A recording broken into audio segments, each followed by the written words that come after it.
Hello children, how are you? Now I continue active and passive. Present perfect. कल जो है present simple present and present continuous. Today present perfect. अब perfect में हम क्या करते हैं? Verb की जगह पे has,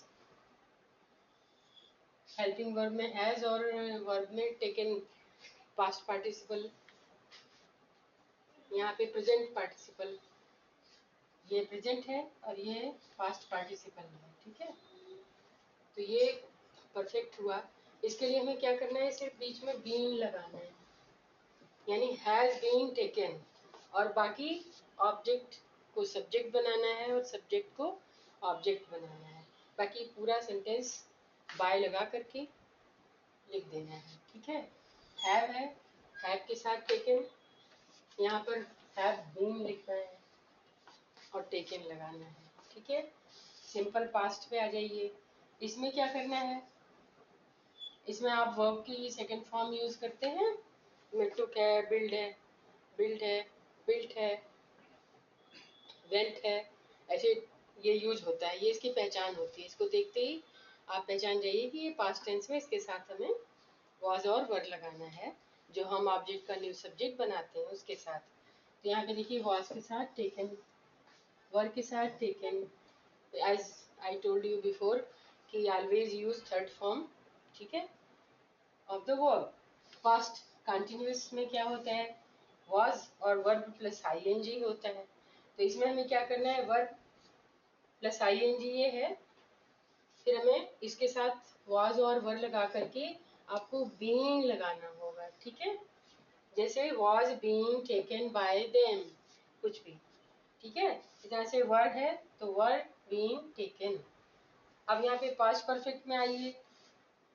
पास्ट परफेक्ट में हम क्या करते हैं, हैड का यूज करते हैं।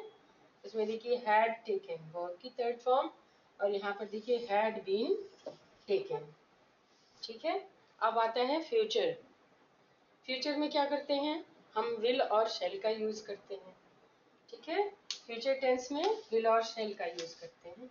यहाँ जगह थोड़ी कम थी। फ्यूचर में विल और शैल का यूज करते हैं, ठीक है। तो यहाँ पे शैल और विल की जगह पर विल भी लगाना है और शैल की जगह शैल भी लगाना है, ठीक है, ओके।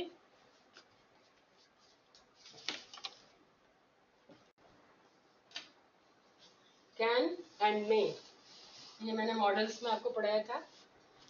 इसके साथ हम क्या करते हैं, कैन टेकन, ये तो आपका परफेक्ट में आ जाए, मतलब इस तरह से कैन टेकन होगा तो उसको हम क्या करेंगे, कैन बी। एक्टिव में कैन लिखा होगा, आपको बी लगा करके टेकन लिखना है। बाकी सारे प्रोसेस वैसे ही करने हैं।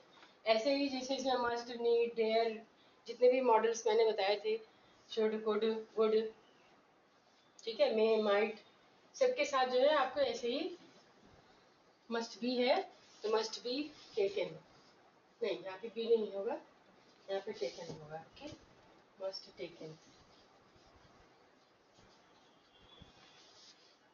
इन some cases the agent with by, अब हम हर जगह बाय लगाते हैं, यहाँ पे बाय का ओमिशन है कुछ एग्जांपल्स में, ठीक है। यूजुअली अवॉइडेड, उसमें हम अवॉइड कर देते हैं। कैसे, जैसे my pen has been stolen, अब यहाँ पर हमें पता नहीं है कि किसने चुराया है, ठीक है।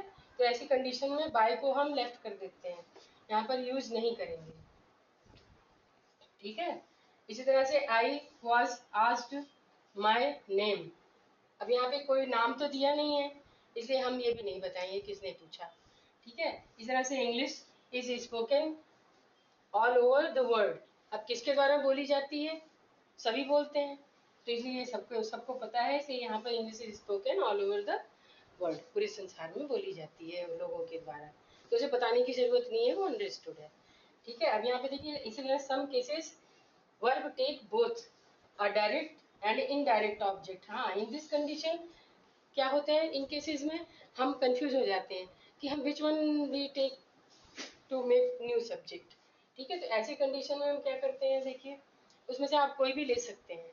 ठीक है, एक को लेते हैं और दूसरे को हम आगे कॉम्प्लीमेंट में लिख देते हैं। जैसे देखिए, the Darban refused him admittance. ठीक है, दरबान ने रिफ्यूज कर दिया कि आपको कोर्ट में नहीं जाना है। ठीक, यहाँ पे देखिए हमने क्या किया, एडमिटेंस को न्यू सब्जेक्ट हमने ले लिया। ठीक है, अब यहाँ पे एडमिटेंस सब्जेक्ट बना दिया, was refused him by the guard. अब हम चाहते तो ही को भी कर देते, ही वॉज रिफ्यूज्ड करके, ही वॉज रिफ्यूज्ड, हाँ ऐसे करके कर देते।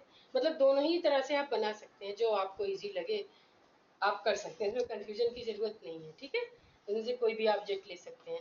अब आगे हम इन्हीं टॉपिक पे, एक्टिव पैसिव पे ही और भी कई रूल्स आपको समझाएंगे। ठीक है, ताकि कोई कंफ्यूजन ना रहे। Okay, till then subscribe our channel and press the bell icon. You know very well, Alpha Tutorials 888. Till then, bye bye, take care. Okay.